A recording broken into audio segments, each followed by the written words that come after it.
Hi and welcome to Epic's latest video. Right, firstly, I would like to say thank you very much to all my subscribers for sticking around. I know I don't churn out videos every 5 minutes, but I really appreciate it. Thank you. And a big shout out to all my patrons as well. Thank you. It really means something to me when you guys get behind me, and everyone else who helps me out in other ways like spell checking or creating content for the game and inputting to it in any kind of way. I really appreciate it. It's a hobby to me, but it's really nice that other people get behind it as well and put their input to it and make it their own as well. Thank you anyway. So today we're going to be looking at the first ever Siege game test. Now, it's not a battle report, it's a game test. So the emphasis is more on game mechanics than it is actual strategy. But I will be talking about both. So underneath you can see all the different the pictures of the siege. And the difference is here. The reason why I'm doing this now is that I've just only built up enough models to do this. I know I've shown you guys before what I've been up to, but I've built enough of the models now to actually put it together and actually make a fortress to game with. So anyway, without any further ado, let's get on with it and do this. As you can see, the Orcs have 2,000 sieging points, whilst the Halancians have 500, and it is a 4-to-1 ratio for the attackers versus the defenders. However, they do get siege points, which I'll explain a little bit later on in the game. This is arguably the best shot in the game because you can see all of the Halancian forces. Right, the Halancians may only get 500 points to spend on their forces, but they do get a few bonuses. One, they get a morale bonus for being in a castle or a fortress, because the idea is that once they are overcome or once they're in combat, even if they're losing that combat, they have got nowhere to run, so they've got a very large incentive to stay and fight. So they're more difficult to break, basically. That's the idea anyway. The other thing is that even though they get 500 points, they get special reductions on their characters. They only pay 25% for characters, and that's for all their equipment and their magic items as well. They also get banners for free as well. So they've got little perks and stuff like that. They also get their siege points, and their siege points, they get as many siege points as the Orcs. So on top of their normal points, they get 2,000 siege points for this size of game. But they have to spend them on their actual castle. So the idea is that the what you call it, the fortress player or the defending player would have to spend points on their castle, and it's got to be a certain length to stop them from sort of cheating the system and designing it the smallest little castle they could. So it's got to be a certain length. The other thing is that they can also spend their siege points on castle defences, such as these here, which are the bolt throwers. This one over here is actually a catapult. They also can spend it on ladders and pots of burning oil. The only thing they get free is the gate. That's because all fortresses must have a gate. That's just part of and that is the weakest part of the castle. And you'll notice that Tom has put most of his pots of burning oil there, and that's simply because that is the weakest part, and he's that there. Tristan's battering ram, if that gets up there and gets through, it's nearly game over for Tom. So that's why you got 3 pots of, and they're devastating. If they hit a unit, they'll just completely melt that unit, burn them to a crispy death. It's just horrible what happens later on. Anyway, without spoiling it. Anyway, so yeah, so now for Trish or the Orcs to win, they have to make a route into the castle and past the walls, and this has got to be a clear route which is totally unguarded, unopposed by the defenders. If they can do that, then they can earn themselves a draw. If they can do this twice and make 2 routes into the castle, then the argument is that basically, because the attackers have the overwhelming force, that if you have 2 routes into the castle, it's game over, because if the enemy can come and go as they please, they'll just mop up whatever's left inside. The only exception to this rule is if there's nothing left alive in the castle, but that would be very rare, because to kill everything in the castle would be incredibly difficult. However, if the enemy fail to do any of that and can't make any routes into the castle, the defenders have won the game. And so that's how you win and lose an epic siege battle, basically. Just before I leave this clip, I should really talk about the Lancians and what they've got in the castle. There's one unit of archers there, they have 3 altogether. In each of these units they've got 7 models, so they don't have big huge units. They've got 3 units of a Lancian guard backing them up. Again, there's 7 in each of these units. They've got 1 in the courtyard there, just hiding. They've got 1 elite unit, and there's 6 in there, as you can see. The garrison master's there, that's their general. Behind that corner, hiding, is their master wizard. And they've got 4 war machines, 3 of which are bolt throwers. And they've got 1 catapult there, which I haven't created the model, so I'm using an Alancian fire thrower. They've got 6 pots of burning oil scattered about, but 3 of which are here because that is protecting the weakest part of the castle, and that's everything the Alancians have got. So here is the view outside the fortress. This here is the deployment zone for the orcs, and that is about 18 inches away or apart from the fortress, so no one can deploy there. The orcs themselves have got 5 units of grunts, each one armed with additional hand weapons, which gives them 3 attacks in frenzy, so they can be quite nasty, these things. Each one has 3 siege ladders. This one doesn't have them yet, but as the game progresses, with the magic of print and play, I'll make them up, and you'll just see that 1 or 2 will start appearing in that unit as the game progresses. Over here we have our last unit of grunts. They don't have any siege ladders, instead they have a battering ram, and that's to attack the weakest point of the castle. So that unit is going to get pelted, it's going to come under a lot of fire. That's the most dangerous unit in the game probably for the defenders. We've got 2 units of orc archers, which struggle at the best of times now that they've got hard cover to overcome. I don't think they're going to do too much damage. We've got a unit of trolls. Now, the unit of trolls can be quite nasty. You know, when they're in the courtyard, they effectively can't do anything except hold the courtyard because they can't go up any ladders. But they will smash through any of Tom's defenders there, and that's what really they're designed to do. I have to say as well, I designed the list, and I designed it with the specific intention not to destroy the rules today, just to sort of stretch the rules, show where it needs to be improved, but not to completely break the rules, because they're already broken because it's the first game test, so I didn't expect the rules to really hold up today, and they didn't, to be quite honest with you. And so, they didn't do too bad, but they weren't so broken that we had to stop play. We just sort of did little fixes here and there, and we played through. But I just wanted to give them quite an easy ride today. So there's nothing too outlandish in either the Alancians defending forces or the orcs attacking forces. On our next shot, we can just see the other 2 units of orcs. By the way, Trish's general is just there. You can't see him, but he's there. He's a big nasty orc bull. We'll get a close up of him later on. These units have all their ladders, by the way, and there's 30 in each unit, and each one's got an extra hand weapon, and that's all of Trish's forces. So it is 4-1. These the Alancians, they look bigger than they are. They only have 7 in each unit, so basically they cannot afford to lose pieces.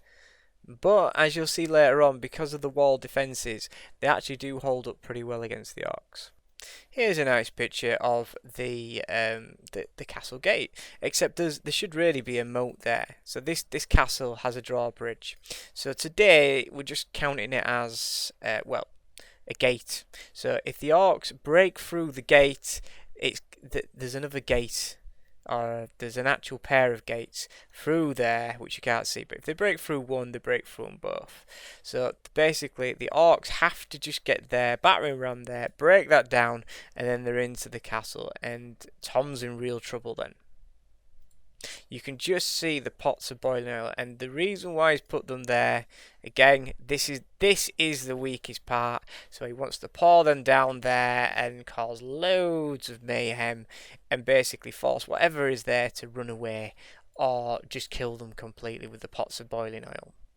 Here's a shot of the other side of the board. You can just see Trish's general, the big bull there. He's really nasty if he gets into combat. However, -2 to hit on the walls. A lot of his powers, a lot of his killing power is going to be lost, to be quite honest with you. So he's going to have a tough time of it. However, if he breaks free, if he clears a wall, takes a wall, he fights on an even keel with the rest of the Lancians, and he will murder most things he comes across. So Tom's really going to have to watch what he does. Over here is one of Trish's hags. The other one's next to the battering ram. He'll have to watch them because they're cowardly, and so they've got a habit of running away. In this shot, you can just see the Elancian general, and he's exactly where he needs to be because he has access to the rest of his fortress relatively quickly. So if the orcs attack here and he needs to go over there, that's where he can be. There should be a ladder, by the way. But this does show you how important ladders are, because as a defending player, you have to design and build your own fortress. So the fortress might not look like this. It might look like something else. So if you skimp on ladders, so if you just have one ladder there, for instance, and you want those troops there to block off some troops coming up here, some orcs coming up here, about 40 odd orcs, then suddenly you've got to move all your reinforcing troops all the way around there to fight those orcs.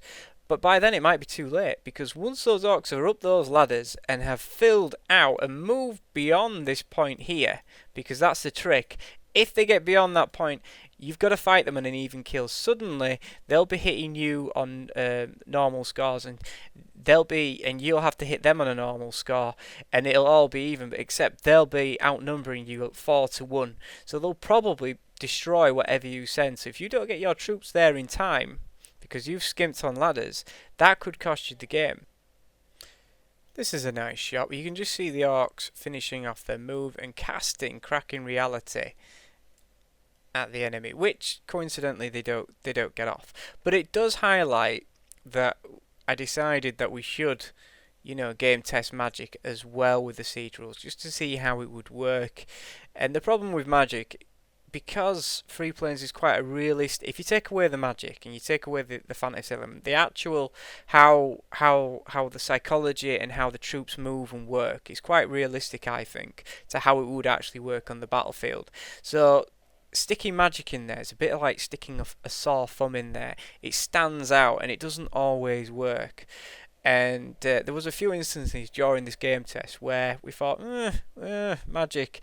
So one of the things was maybe that the walls will have to be enchanted, especially the gate, because the general, the orc, has called the Hammer of Obliteration, and it does -60 save, and he does -1, so he'd do -7. So the general alone would be able to tear through this gate and win the game by himself. So obviously that would be a bit of a game breaker. So one thing that came out of this, that the gate might be enchanted or might be magic proof, basically. So that would be one thing to stop that from happening. So that it's good that we included magic and magic items, because this is the kind of stuff what needs to come up and be fixed in the actual rules. This is the start of Tom, or the Elancians, or the defender's first turn, and all he's doing really is bracing himself for the onslaught, which could come through. So you can see that he's just formed up these units. He's got his general there for moral support. Yeah, that won't be enough. I mean, these guys will do well against the trolls, but generally the trolls should overpower them and kill the general. But what they might be able to do is just hold them back. I think what Tom's planning on doing is putting that unit, reinforcing that unit, and then just holding them back for as long as he can. Because remember, being a siege game, he's got to hold out for 8 turns. That's all he's got to do. He hasn't got to beat them, he's got to hold out. Here you can see this unit for the first time ever has taken a little bit of damage over there with that spell there, Wrath of Fire. It's taken more damage. A catapult has landed just about there, smashed into that unit, and done a little bit more damage to it. This unit is going to get it. This unit is going to get pelted with everything Tom's got to destroy this unit and to bring it down to its knees, because that has the battering ram, and that's the most dangerous thing perhaps in the game to Tom. So that's what he's really going for at the moment. Again, more firepower is coming down off here, it's raining here, and what Tom always does, and what you should always do really, is concentrate all your firepower, even if you don't have very much firepower, on one unit rather than spreading it all about all the time. Again, at the other side of the castle, all his firepower, everything he's got, is just hitting that unit there, and just softening up the orcs. At the beginning of Trish's second turn, all he's really doing is moving up his pieces as far and as fast as he can. You can't see them over there, but they're moving up as far and as fast as they can. He's held back his archers because there's no need for them to move, and he's gonna do as well. He's going to see if he can, but if he kills one or two pieces, it's worth it, because you got to remember there's only 7 in a unit, so when Tom loses any pieces, he really does feel it, as opposed to these units here which have 10 in it. These are 30 units of 30, so you know Trish can afford to lose a lot of pieces before he starts feeling it. But then, to be fair, he's already lost some back rants here, and that's just from Tom's first turn, from all this firepower.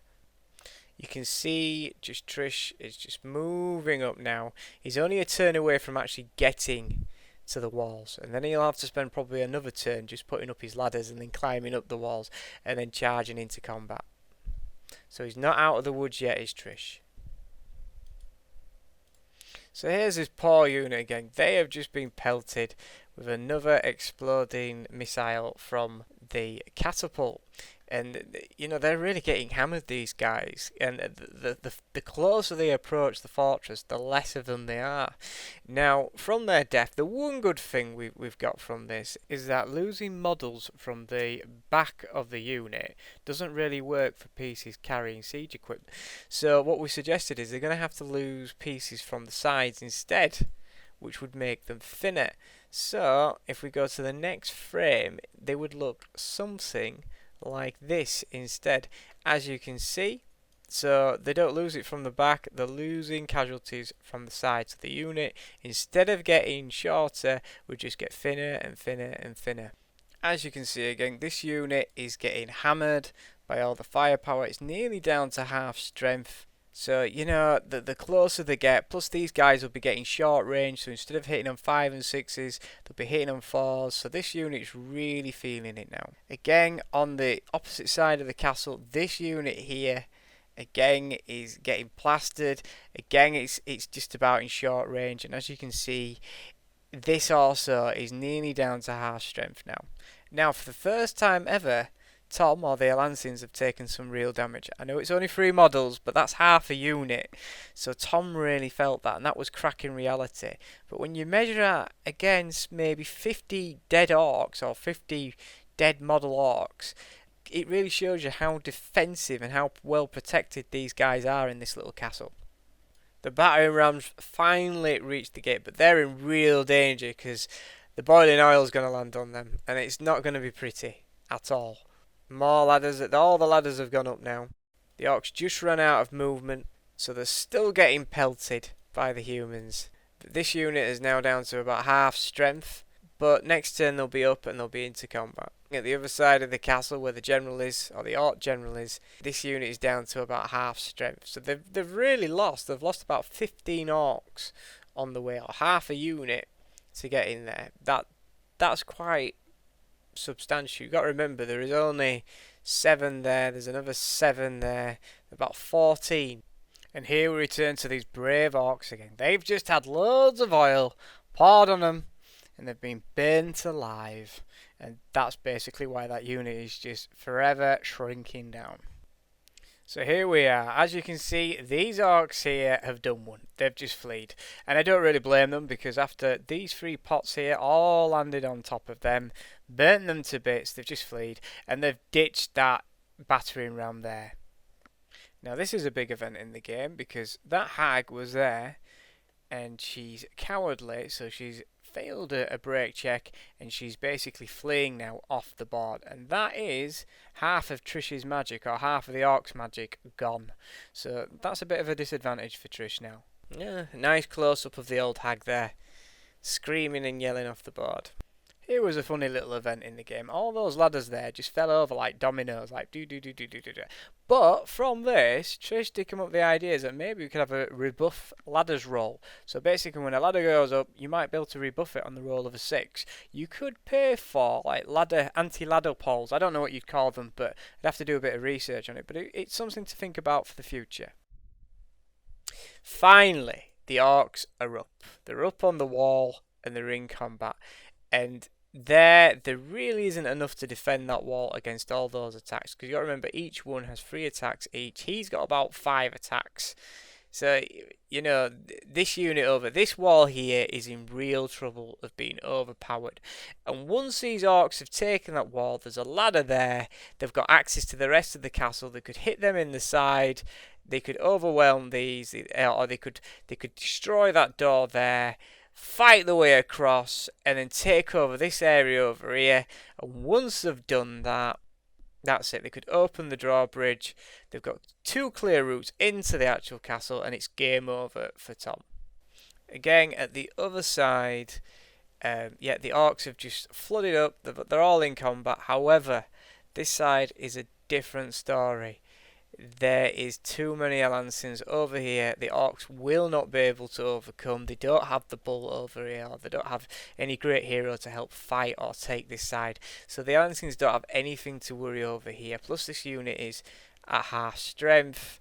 Yeah, and one thing we did decide that maybe if we had a unit of archers on a tower, they could, you know, shoot a unit, even though that unit's in combat with another one, because usually when you do that you have to divide up shots. But arguably, you know, they could quite easily target those orcs, because, you know, they wouldn't be difficult. So that was another new rule we were thinking about adding. Here's a nice shot of the bull. He's just up there causing trouble. That Alancian wizard's going to have to be careful. He's probably best just disappearing, if you ask me. But yeah, over here it looks a bit precarious for the old humans, because they've only got a very thin line. There's only about 5 Alancian models there against about 30 odd orcs. So they really need reinforcing ASAP. The orcs are doing a bit of damage. They're dead Alancians there. And the orcs are falling. But again, over here, they're not going to get across. Right. With those guys, oh, you can't, they're not them, they're the archers. But with the orcs running off there, Tom has decided to use these defending units and basically push them up here to defend this wall. And he's also, there was a group of archers up there, he's moved these guys down to plug this gap. That should secure this wall, right? Because they're only killing about 3 or 4 models a turn. There's too many models there. Plus the orcs, when they fight in frenzy. So they get tired. And once they get tired, or once they get exhausted, after 4 rounds of combat, they have to start re-rolling all of their hits. And of course they lose a frenzy as well. The Ancients are doing a bit of damage though. This unit is slowly getting whittled down. Now the orcs have made a bit of a mistake here. What they've done is that they've charged the trolls into the gate, thinking that in a few turns they might be able to rip it down. Unfortunately, the gate has a toughness 10. The trolls do -1, which would equal 9. The problem is you have to roll over a PC save with a roll of a 6. And if you can't do that, which you can't obviously roll over, you know, using a d6, you can't roll over a 9. You have to add the 6s together, which is called hard hitting. So even though he automatically hits, each damage dice, so it has to add them together. So one 6 would be 6, another 6 would be 7, another 6 would be 8, another 6 would be 9, and the last 6 would be 10. So he'd need 5 6s in a row in one roll to even wound that gate once. Now, what he should have done, he should have gone with his archers, picked up the battering ram, and continued to knock it down, because the battering ram does -7, which leaves 3. And obviously, if he had rolled a 6, say, he would have done 3 life points of damage. And he can do a quick assault, which is like an extra attack instead of moving. So that would have times it by 2. So he would have torn down that gate in about 2 turns. So that's what he should have done. But he didn't. To be fair to Trish, who's the orc side, he didn't know that he could pick up or drop the battering ram This is because it's not actually in the main rules yet. So this is a new rule we need to look at adding to the actual rules, to pick up and drop siege equipment. Now it's worth mentioning that both the Orcs filling units, the Hag and the other Orc unit, failed their test, and the Hag scattered, which means that in free planes, instead of you just continuously fleeing across the board, you take life points in damage, and that's meant to represent the unit dispersing, and those pieces or those models which disperse will never come back. So the Hag is never going to come back now, she's dead. The other Orc unit is running, but basically they're out of the game now as well.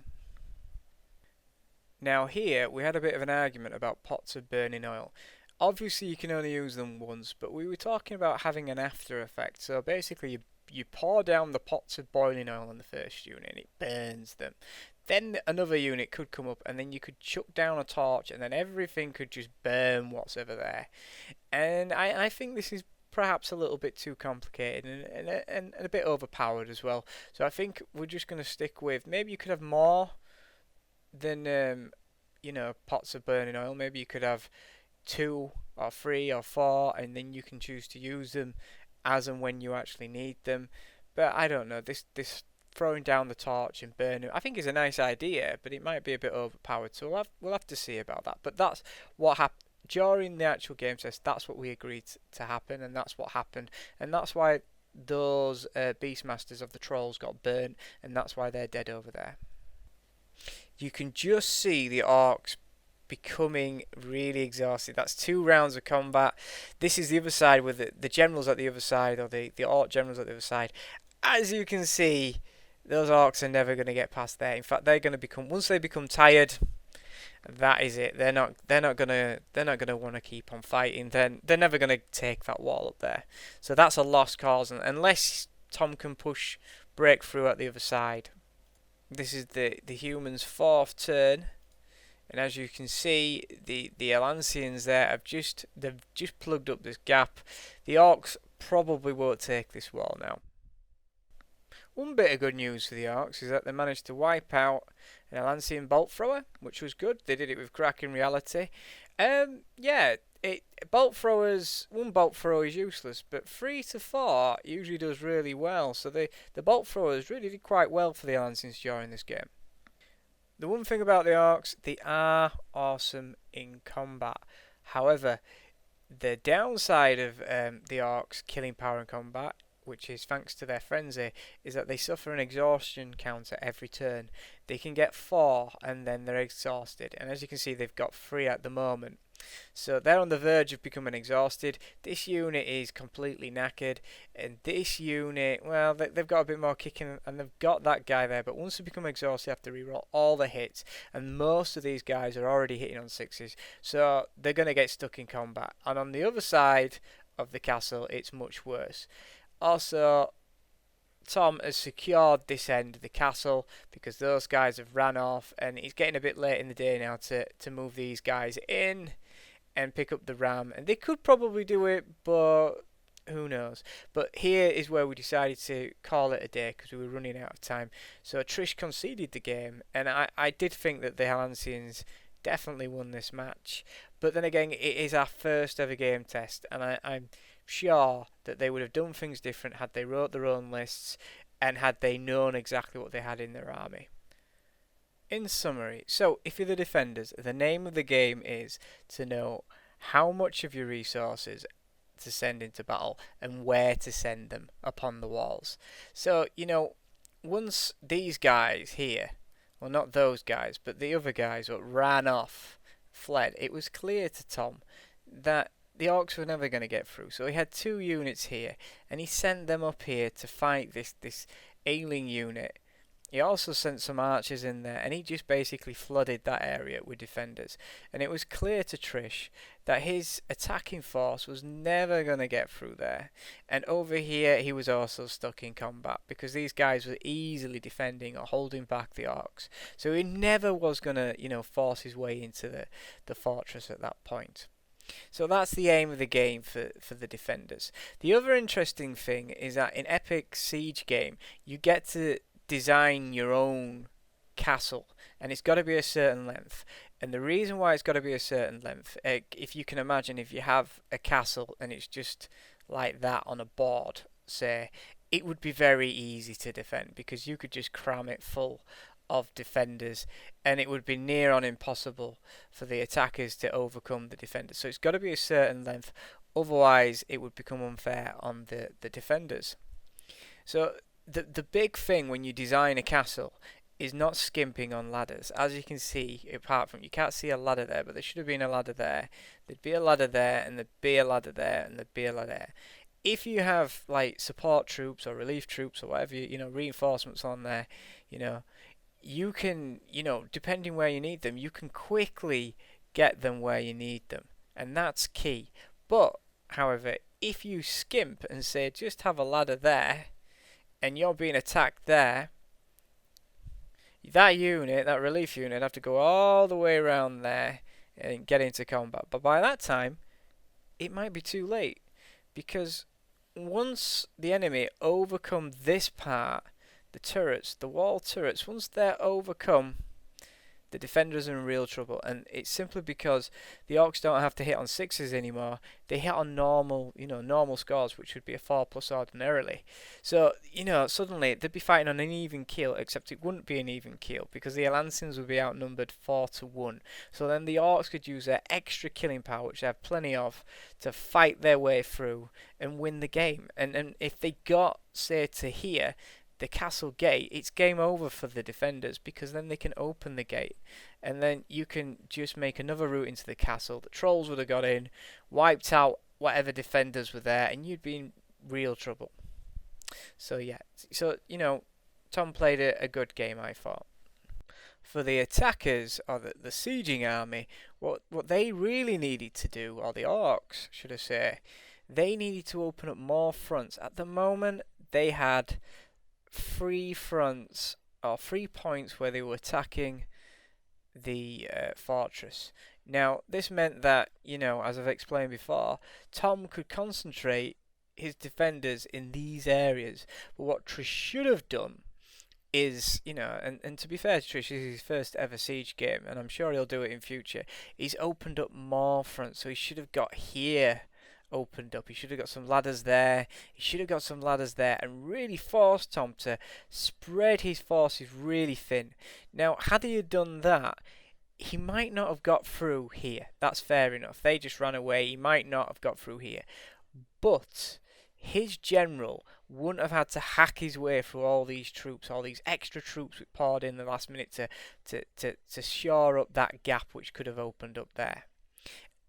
And once he broke through, if he'd broke through, he could have fought his way to the gate, which he could have done, because once the sieging force overcomes the turrets, which are these things here, he can then fight on, or they can then fight on an even keel, hit on 4s or hit on normal scores. The Orc general would have been hitting on 3. He had about 6 attacks. He would have just, and not only that, he did about -70 save. He was just nasty. He would have just murdered his way through all this lot. He would have got to the gate, he would have opened the gate, suddenly that would have been 2 routes into the castle arguably, and that would have won them the game. So in future, whoever plays the attacking force really needs to open up as many fronts as they can upon a siege game, and that's probably the secret to winning a siege game. As for the rules, I don't think the rules did too bad today, to be honest with you. The game did flow. We stopped a few times. This game should really take 2 to 3 hours to play. Today it took much longer. It took about 5 hours, but that's because we had to start and stop, discuss rules, quickly create rules, and to fill in the gaps where needed. But that's to be expected. It's the first ever playthrough of the Siege rules. And to be quite honest with you, the rules didn't exactly get a good test because I wrote the rules for them, and I did it specifically on purpose.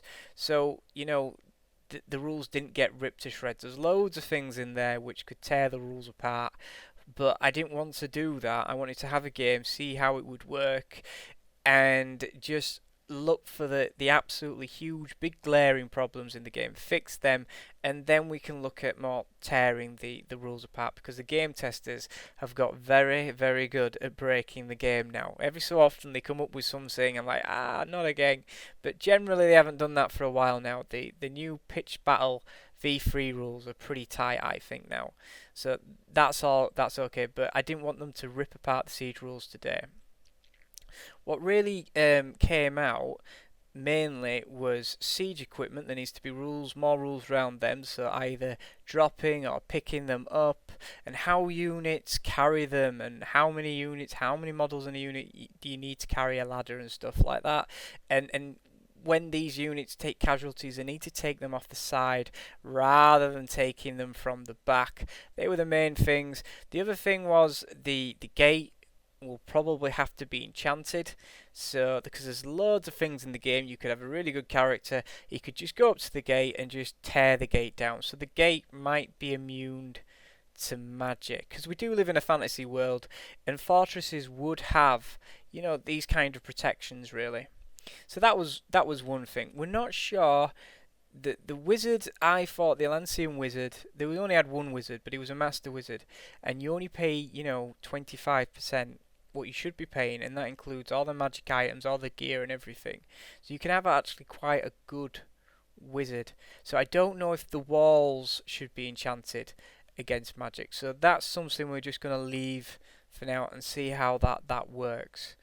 The other thing which came into the game, the game tester was like, oh, we could use flying things and we could go in there and cause loads of problems. They could, but there's these things called dragon spikes, which we didn't see today, and they are and I've written them into the rules, and they're to deal with dragons and stuff like that.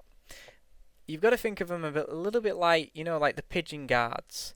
When you see these buildings and they've got all these spikes around them, and they're to deal with nasty, horrible pigeons that come along and shit all over the place.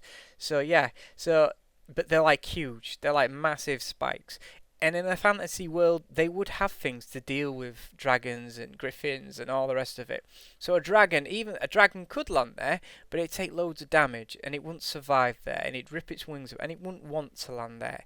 So that would stop them from going on the walls. So that solves that little problem. They could still land inside the castle, except depending who you fight, generally the orcs, they have missile pieces now. They have these spiders which shoot web, and they can basically shoot things down, bunging them up with web and forcing them down to the floor, and taking loads of crashing damage on the floor.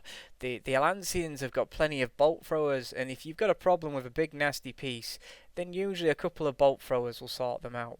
So I'm not too worried about, not only that, if something is flying, a big monster, all of these here can all see it. So you would have 4 shots at that, and it'd only take a couple of lucky bolts to bring down a dragon. So these big nasty flying things aren't as scary as the game testers think, or I don't think there'll be that much of a problem for a well-equipped fortress. So they were the main points that came out of the rules today, but there's still loads of little plugs and everything like that. But I'm generally quite happy, and I enjoyed watching this game. Very, very lastly, I just talk about the new rules being upgraded by the end of this month, or maybe even next month, depending how things go, or even further back. But it should be very, very soon, because everything is just about ready. Plus, I've also got some time off coming up in the next 2 to 3 weeks, so yeah, it's probably going to be all released about then. Hopefully, fingers crossed. So yeah, everything's going to be upgraded. The main 2 army lists, the Orcs and the Alancians, are going to be upgraded to version 3 of Free Planes, along with the main rules when they're released. They're going to have new units, and they're going to have some new rules, and as you can see, I've given 2 new covers each. The main rules are completely different. They've completely evolved into a whole new rule system. If you've ever read V2, this is a complete new thing, right? I think it's much better, faster, more inclusive when people play, so that you're doing more when you actually play. I just think it's a miles better system, and you can do like loads more extra stuff in it as well. It's got extra scenarios in there. It's got the siege scenario, which you've seen today, except that, as you know, isn't ready. It's got a disclaimer in there saying, well, we're still working on this. But, hey, it's all free anyway. So, and if you ever want to help in and pitch in and let me know where I could improve it, that would be great. So, yeah, hopefully that will be released. All that will be released soon for free. The only thing is the siege model, that will also be released at the same time, but that's going to have to be a purchase model, because at the moment I could do with the money, and I've worked really hard on that, guys. That entire model, it's a modular thing. You can build it up into any fortress you want. Yeah, so I'm hoping to earn a little bit of extra money just by selling that. The other thing is that I'd like to say thank you very much to these guys. Without these guys, the game wouldn't be ready now, and it wouldn't be as good. You guys have helped me with game testing. You've supported me on Patreon. You've helped me with proofreading. You've helped create extra content for the game. Thank you ever so much. Cheers, guys. Right. And the very, very last thing I would just like to say, if you like what I'm doing here, please like and share and subscribe to my channel. That would be great. And obviously, I love to hear your feedback on the siege rules and what you think. I know I didn't go into great detail. If I did, I'd be here forever explaining the new rules, but it'd be good to hear whatever feedback you have, or any advice or anything which you think could improve the game. Okay then, guys, thanks for watching my video. Take care and have a lovely day.